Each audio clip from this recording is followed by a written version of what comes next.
Very good afternoon, everyone. Myself, Professor Asif Beg, Assistant Professor, Civil Engineering Department, Tulsiram Ji Gaikwad Patel College of Engineering and Technology, Nagpur.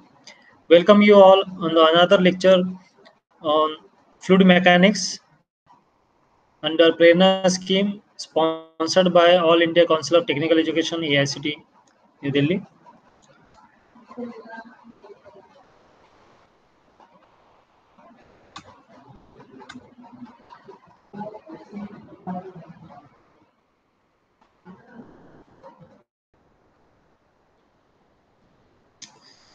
इसको अभी hang होना था क्या PC को?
Good afternoon, everyone.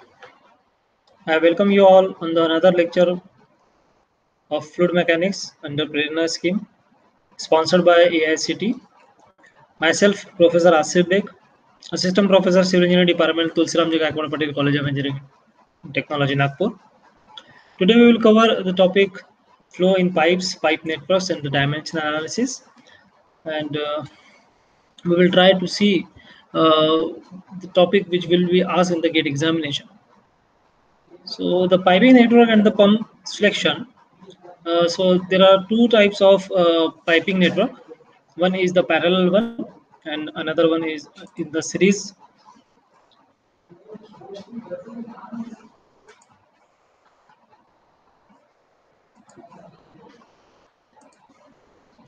So the for pipe in series, the flow rate is the same in each pipe, and the total head loss is the sum of head losses in individual pipes.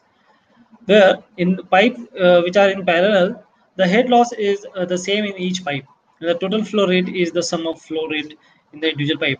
As you can see in the figure, there are two pipe connection. One is the series one, and another one is the parallel one. So here in the parallel one, you can see the point A and point B. The point A and point B must be equals. At point B, the pressure at B should be less than pressure at A. And if you calculate the discharge through pipe 1, branch 1 and the branch 2, the sum of this total discharge must be equal at point B. Where in case of this series pipe at one section and at two section, you can, if you compare this, so the pressure at 2 will be less than the pressure at point 1. Okay, so head loss must be equals to the head loss at point A and head loss at point B. So this head loss is nothing but due to the uh, sudden contraction. So the relative flow rates in a parallel pipe are established from the requirement that the head loss in each pipe be the same, where head loss 1 is equals to the head loss at 2. In that case, the equation will be friction factor of head loss F1 into L1 by D1 into V1 square divided by 2G, and that is similar to the friction factor at point 2, that is F2 into L2 divided by D2 into V2 square divided by 2G, where this 1 and 2 denotes the section in the pipes. If you divide this velocity at point 1 to the velocity at point 2, the equation will be equals to F2 divided by F1, and that is the friction factor of point 2 and the point 1, L2 divided by L1 and D1 divided by D2 raised to the power 1 by 2. And similarly, this equation further derived in this form, like D1 square divided by D2 square into F2 divided by F1 into L2 divided by L1 and D1 by D2 raised to the power 1 by 2. So the flow rate in one of the parallel branches is proportional to its diameter to the power 5 by 2 and is universally proportional to the square root of its length and the friction factor. So the analysis of piping network is based on two simple principles. So one principle is conservation of mass. So the conservation of mass throughout the system must be satisfied. This is done by requiring the total flow into the junction to be equal to the total flow out of the junction for all junctions in the system. The another principle is the pressure drop. So pressure drop between the two junctions must be the same for all the path between the two junctions. This is because pressure is a point function, and it cannot have two values at a specified point. In practice, the rule is used by requiring that the algebraic sum of head losses in a loop be equal to 0. Piping system with pump and the turbine. The equation we found it as P1 by rho g plus V1 squared by 2g plus Z1 plus head of pump equals to P2 divided by rho g plus V2 squared divided by 2g plus Z2 plus head of the turbine plus head loss. So if you have to calculate the head loss individually, then you have to deduct the first equation from the second equation. So head loss is equals to, if you have to calculate the head of the pump, that is equals to Z2 minus Z1 plus head loss. So this is if you can calculate the W for the pump, so it is equals to rho VGH of pump divided by neta pump, where if you have to calculate W elect equals to rho VGH pump divided by neta pump minus motor. So when a pump moves a fluid from one reservoir to the another, the useful pump head required is equal to the elevation difference between the two reservoir plus the head loss. The efficiency of the pump motor combination is the product of the pump and the motor efficiencies. So from the equation, you can calculate the efficiency of the pump. This is the characteristics pumps curve for a centrifugal pump, the system curve of piping system, and the operating point. So you can see one uh, in the vertical axis, it is head, which is given in meter, 0, 10, 20, 30, 40 meters. And this is the pump exit is close to the produce maximum head stuff of head. Okay, and this meet with the free delivery and the no pipe is attached to the pump to the maximize. These are the example which we have, which are given on the pumping water through two parallel pipes. Uh, this we will see. This we will skip for the time being concerned, which is very, which is we have very limited time. This we are skipping. You can take the screenshot of this. You can take the screenshot of these examples. If you have done taking the screenshot, let me know. Okay.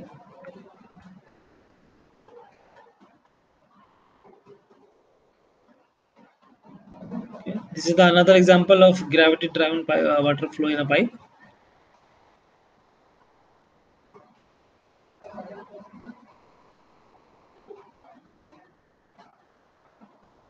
This is another example of effect of flushing on the flow rate from the shower.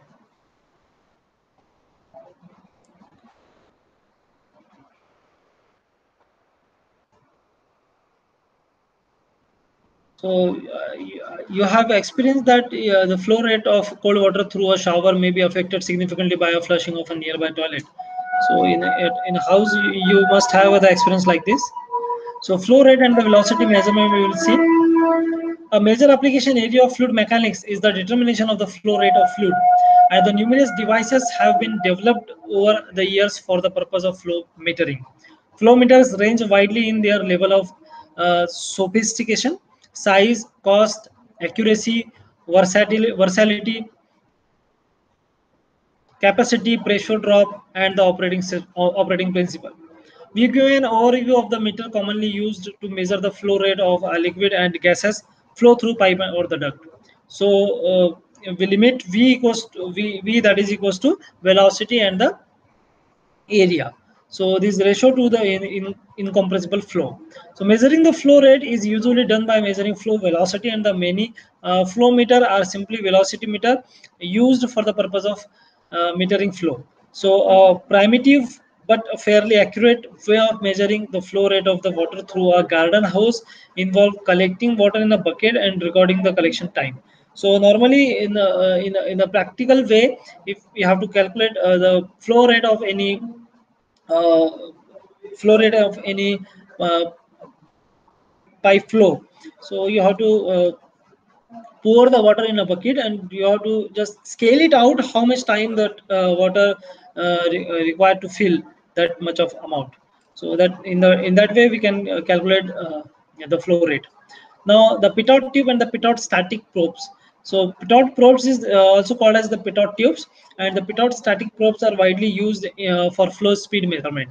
So the pitot tube is just a tube with a pressure tap at the stagnation point that measures stagnation pressure, while a pitot static probe has both a stagnation pressure tap and the several circumferential static pressure taps, and it's measure both stagnation and the static. So in figure A, a pitot probe measures stagnation pressure at the nose of the probe, while figure B, a pitot static probe measure both stagnation pressure and static pressure, from which the flow speed is calculated. So in the measuring flow velocity of pitot static probe, a manometer may be used in place of the differential pressure transducer, and this is the close-up of pitot static probe showing the stagnation pressure hole and two of the 5 static circumferential pressure holes. Okay, so this is the equation which we have to use for the pitot formula. V equals to under root of 2 P1 minus P2 divided by rho, where P1 and P2 are the pressure at point 1 and point 2, and rho is the density of water. So from which we have to calculate the velocity. Okay. Now these are the obstruction flow meter. This is also called as orifice or the venturi meter. Okay, this is also called as nozzle meter. So flow meter based on the principle are called obstruction flow meter and are widely used to measure flow rate of the gases and the liquid. So how much is the discharge of the flowing water or the flowing liquid, that we have to determine by this applications. So orifice meter are used, venturi meter are used, nozzle meter also are used for determining the discharge, or we can say it as flow rates. Okay, so the equation which we have formed is V1 equals to A2 divided by A1 into V2. This is also we can calculate from the equation D divided by D, that is the diameter of pipe, that whole square into velocity. So this is the Bernoulli's equation, and this is the application of Bernoulli's equation, where Z1 equals to Z2. The equation will be equals to P1 by rho g plus V1 square by 2g, must be equals to P2 by rho g plus V2 square by 2g.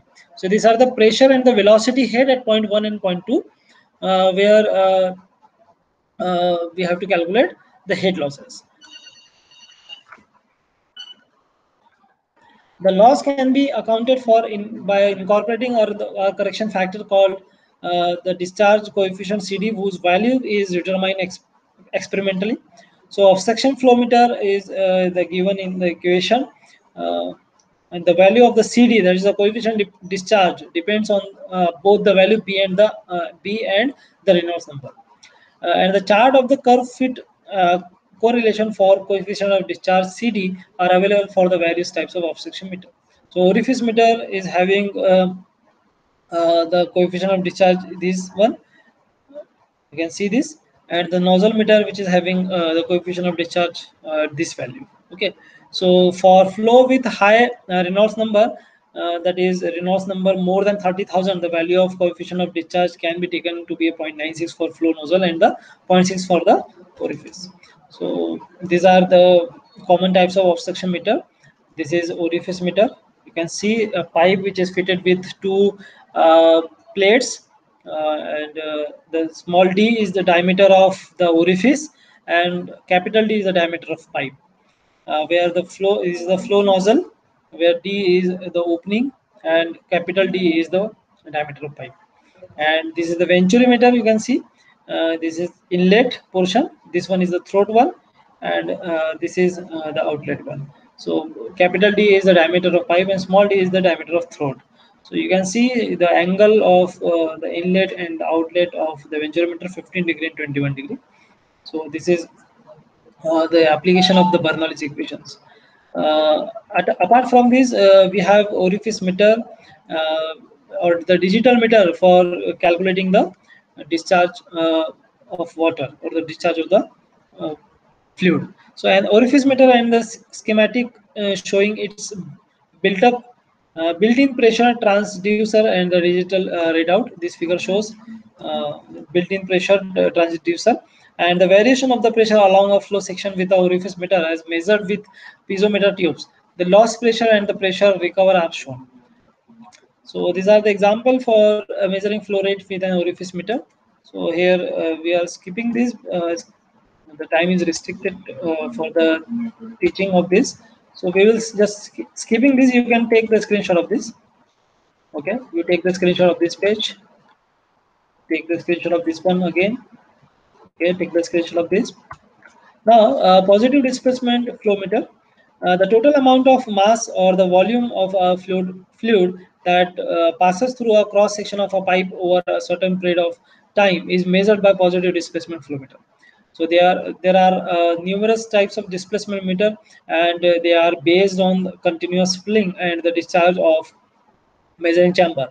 They operate by trapping a certain amount of incoming fluid, so displacing it to the discharge side to the meter and counting the number of such discharge or the recharge. So a positive displacement flow meter with double helical 3-lobe implementer is given in the figure. You can see here. Uh, this is a nutting disc flow meter here in the figure. So these A, B, C, D, E portions are shown. Okay. So we will move to the turbine flow meter. And in line turbine flow meter to measure liquid flow with flow from left to the right. So you can see here this in figure number A, figure number B. These are the cross section of the turbine flow meter, and the assembly is given in the figure number A. Okay. Now this is the digital flow meter, which shows how much is which shows the exact quantity of the fluid or the discharge of the fluid through the pipe. So in A figure, an inline turbine flow meter to measure liquid flow within flow from left to right. In B figure, it is a cutaway view of the turbine blade inside the flow meter. And in C, a handled turbine flow meter to measure wind speed. So measuring no flow at a time, the photo was taken so that the turbine blades are visible. This is the paddle wheel flow meter.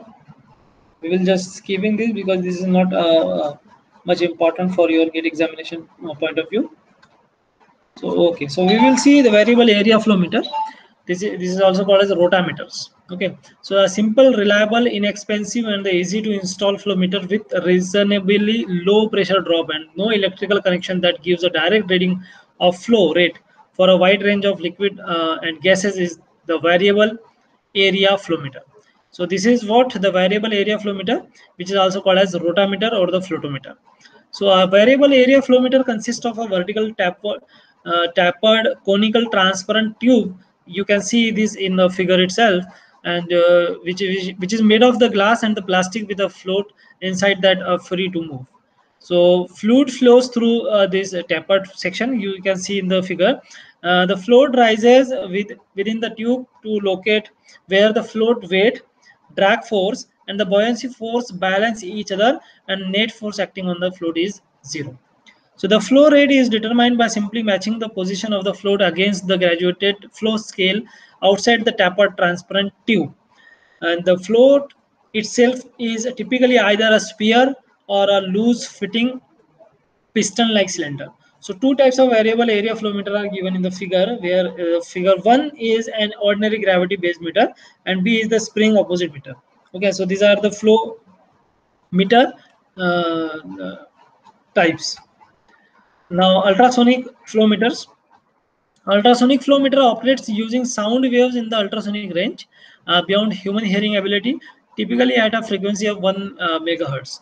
So ultrasonic or the acoustic flow meter operate by generating sound waves within a transducer and measuring the propagation of those waves through a flowing fluid. There are two basic kinds of ultrasonic flow meter: transit time and the Doppler effect, or it is also called as frequency shift flow meter. So this is the figure of the ultrasonic flow meter.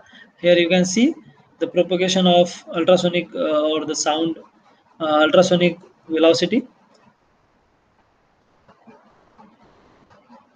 and this is the equation to determine the velocity. V equals to KL into del T, where L is the distance between the transducer and K is the constant.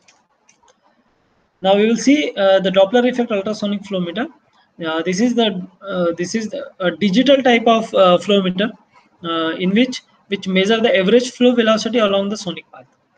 Ultrasonic clamp-on flow meter enable on to measuring flow velocity without even contacting or disturbing the fluid by simply pressure, pressing a transducer on the outer surface of the pipe. So you can see in the figure, it is transmitting element is attached to it, and this is the receiving element. Okay, so flow direction, if you consider in the figure, flow direction is in the right direction. So this is the reflectors. Okay, so the operation of the Doppler effect ultrasonic flow meter equipped with a transducer placed on the outer surface of the pipe. We will now move to the electromagnetic flow meter. A full flow electromagnetic flow meter is a non intrusive device that consists of magnetic coil that encircle the pipe and two electrodes drilled into the pipe along a diameter flush with the inner surface of the pipe, so that the electrodes are in contact with the fluid but do not interfere with the flow and thus do not cause any heat loss. So in the figure A and B, you can see the full flow electromagnetic flow meter, and in the figure B, you can see the insertion electromagnetic flow meter. So these are the two In figure number B, again there are one that is full flow and the insertion electromagnetic flow meter.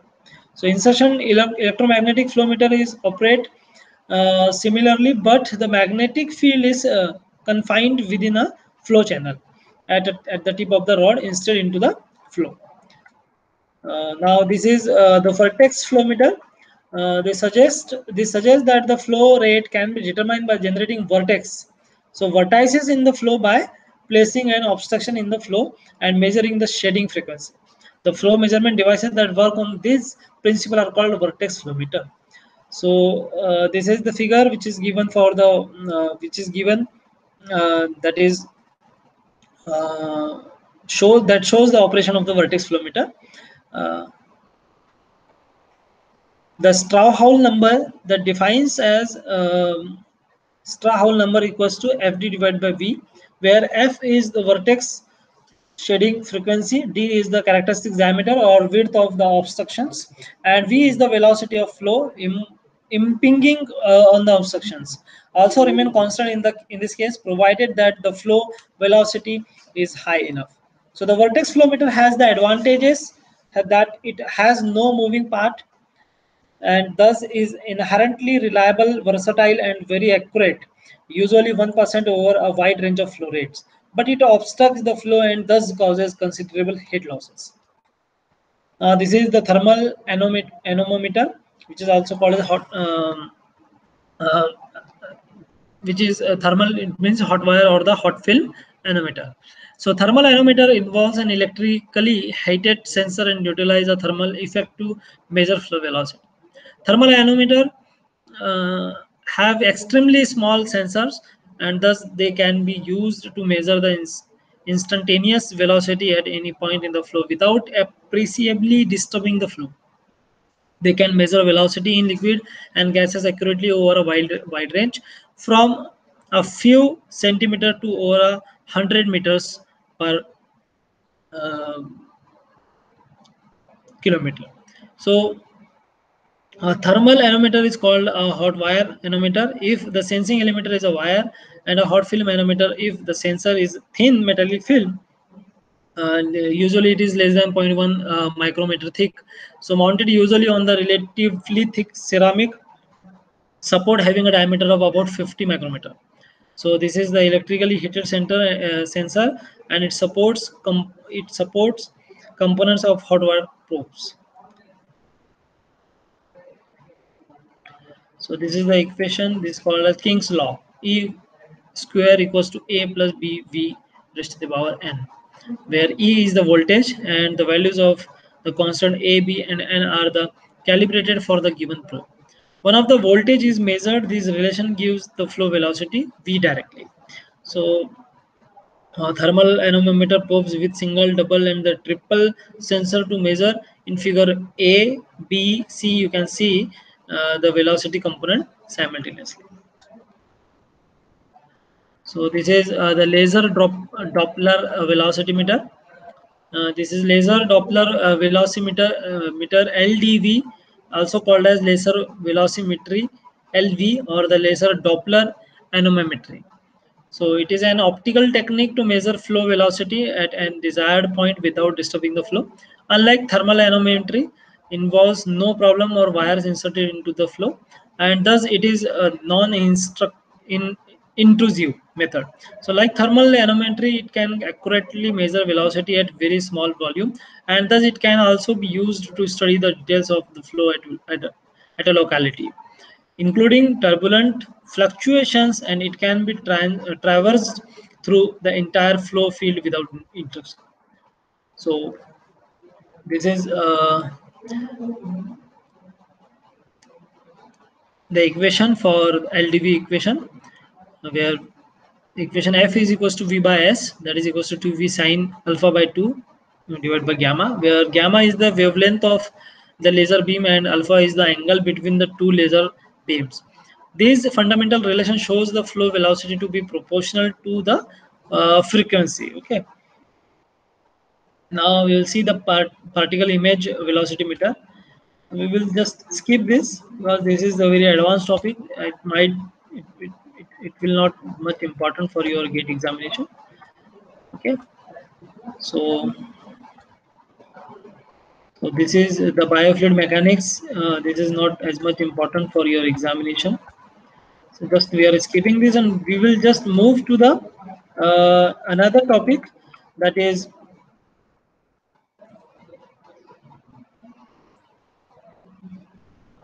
dimensional analysis. Okay, so we will just moving on this, that is the dimensional analysis, and the basic principle of dimensional analysis is the dimensional homogeneity. So what is mean by the dimensional homogeneity? For two equation, if we equate that equation, the LHS must be equals to the RHS. So if we consider the velocity is having its unit is meter per second, and if you if you analyze its dimension, where mass and the time is required, so the dimension of this velocity must be equals to the unit of this velocity. So this is what the definition of dimensional homogeneity. So in a system with several variable, one can construct a series of numbers that do not have dimensions. This inherently tells you something about the scale invariance or lack thereof of a problem. So these are the units and the dimension important in fluid mechanics. So these are the fundamental dimension, or the primary dimensions of analysis, in which we will see on length, time, and mass. So this MLT, this is the primary dimension. Temperature is another one, but we will not go into the detail of this fourth number dimension. But for the exam being concerned, we will concentrate on this MLT. Okay, so length, time, and the mass, which is denoted, mass denoted as M, time is denoted as T, and the length is denoted as L. So for any relation, A must be equals to B, where A is the unit and B is the dimensional. So this is what called as the dimensional homogeneity, which I have given you one example of the velocity. So this is the one of the simple example for studying purpose. Uh, if you are if you are studying the pressure drop per unit length in a pipe, so the variable del p, capital D, rho, mu, and the velocity, pressure drop per unit length, diameter, density, velocity, and the velocity, viscosity, and the velocity, if this is all we can hypothesize. So del p is equals to functional f in bracket d rho mu v. So the dimension of this must be equals to rho p equals to ml raised to ml minus 2 t minus 2. So d is having dimension L, rho is having the dimension ml minus 3, mu is having the dimension ml minus 1 t minus 1, and v is having the dimension lt minus 1. So if we equate this del p, if we equate this with the del p, which is having the dimension ml minus 2 t minus 2, so all these parameter must be equals to this dimension of the del p. So this is what called as dimensional homogeneity. So if you combine this, so same is elaborated in this slide which I have told you. So the dimension of this is given here. If you combine this,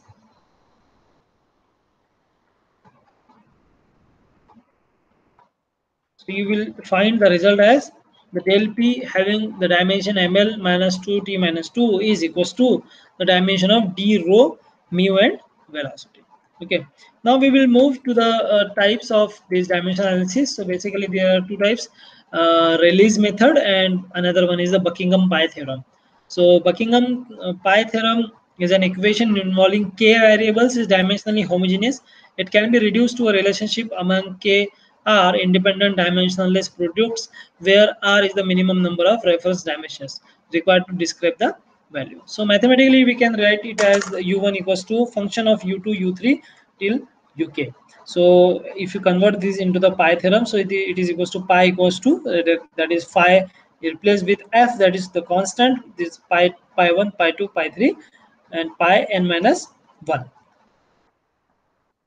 So how we have to calculate, how we have to analyze the dimension of uh, uh, any physical equation. So by through pi Buckingham pi theorem, it is as list all it is given in the procedure in the point wise. So it is given as list all variables that are involved in the problem, express each on in terms of primary dimension mlt and the theta, determine the required number of pi terms each independent, that is k minus r, select a number of repeating variables equal to number of dimension, form pi terms by multiplying one of the non-repeating variable by the products of repeating variables. So repeat last step for all non-repeating variable and check that all resulting pi terms are the dimensionless. So express in the final form like pi 1 equals to phi, pi 2, pi 3 till pi k minus r. So this is what the methodology for applying the Buckingham pi theorem. So we can obtain the equation from that equation as equation of del p equals to phi equals to rho vd by mu. So by inspection, the recipe like listed before will always work. Typically, we just do it by inspection. All these number can be through thought of a ratio of forces, ratios, and the time scale ratios of the length scale. Okay, so this is the sample example of the dimension analysis by pi theorem. We will just skipping this. Okay. Now these are the common dimension group in the fluid. So this is the Reynolds number Re rho v L by mu. Froude number is given as V by under root GL. Euler number is P by rho v. Mach number that is V by C. And the Weber number is rho v square L divided by sigma. Some of the interesting example are given: the hydraulic jump, drag on the boat, and the turbulent flow in a pipe, which you can take the example of. You can take the screenshot of this. We will just keep skipping this. You can take the screenshot of this one. Okay, take the screenshot of this.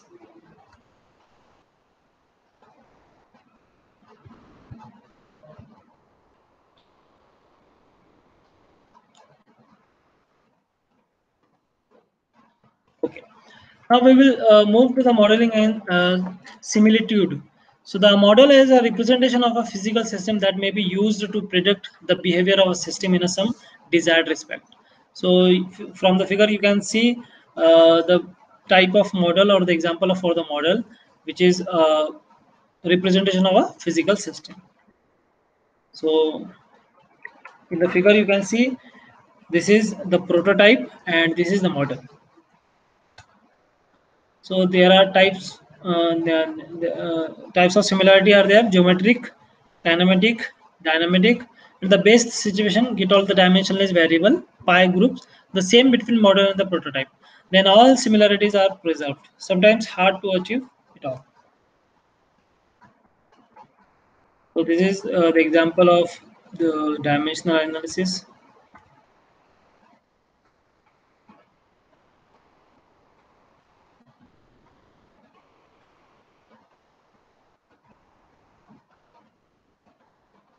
Okay, so here we will end up this topic. If you have any query, please ask.